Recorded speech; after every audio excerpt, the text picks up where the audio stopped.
এই দুনিয়ার মুসিবত, দুনিয়ার বিপদ, এটা কোনো মুসিবত নয়, এটা কোনো বিপদও নয়। চোখ দুটা যখন বন্ধ হয়ে যাবে, দুনিয়ার মুসিবত আর মুসিবত থাকবে না। আসল মুসিবত তো কিয়ামতের দিন।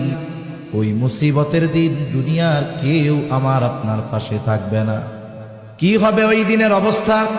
আল্লাহ তাআলা কোরআনুল কারীমের মধ্যে একটা চিত্র তুলে ধরে বলেন, ইয়াউমা ইয়াফিরুল মারউ মিন আখিহি ওয়া উম্মিহি ওয়া আবিহি ওয়া সাহিবাতিহি ওয়া বানিহি লিকুল্লি ইমরিইন মিনহুম ইয়াউমাইযিন শা'নুন ইউগনি।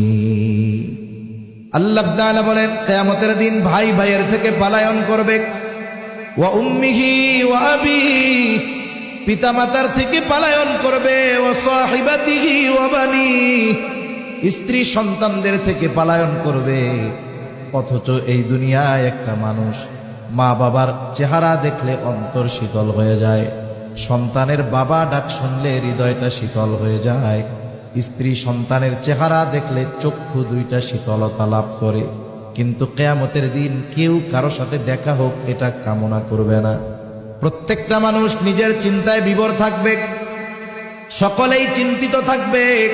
আমার আপনার নবীজিও সেই দিন চিন্তিত থাকবে। সবাই চিন্তিত থাকবে নিজের জন্য, আর নবীজি চিন্তিত থাকবেন তার উম্মতের নাজাতের জন্য।